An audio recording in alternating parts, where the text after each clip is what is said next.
നമസ്തേ. ഹിന്ദി ശിക്ഷ യൂട്യൂബ് ചാനലിലേക്ക് എല്ലാവർക്കും സ്വാഗതം. കേരള ഹിന്ദി പ്രചാരസഭ നടത്തിയ 2024 ഫെബ്രുവരി ഹിന്ദി ഭൂഷൺ പ്രഥമ ഖണ്ഡ് പ്രശ്നപത്രം 3 ഇന്ന് പരിചയപ്പെടുത്തുന്നത്.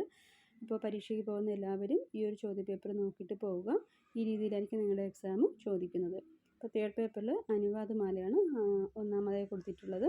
ഇപ്പോൾ കിൻഹി ദോ പ്രശ്നമൊക്കെ ഉത്തർ ലിഖിയെ 3 കൊടുത്തിട്ടുണ്ട്. അതിൽ നിന്ന് 2 रोमन 2 किन्हीं दो प्रश्नों के उत्तर भारतीय साहित्य के बारे में लिखिए അല്ലെങ്കിൽ തുലനാത്മക സാഹിത്യ किसे कहता है साहित्य अपने परिवेश की संस्कृति का प्रतिनिधित्व करता है स्पष्ट कीजिए മൂന്നാമത്തത് किन्हीं तीनों पर टिप्पणियां लिखिए രാമചരിതമാനസ് വിശ്വ സാഹിത്യ അനുവാദ ഏക കല സാമാന്യ സാഹിത്യ അനുവാദ സംസ്കൃത സേതു.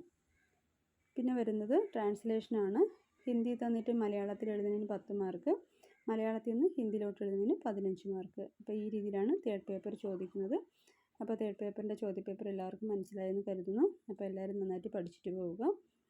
അപ്പോൾ ഈ ഒരു വീഡിയോ എല്ലാവർക്കും ഉപകാരമായെങ്കിൽ എല്ലാവരും ലൈക്ക് ചെയ്യുക, ഷെയർ ചെയ്യുക, സബ്സ്ക്രൈബ് ചെയ്യുക, നിങ്ങളുടെ കമൻസുകൾ അറിയിക്കുക കേട്ടോ.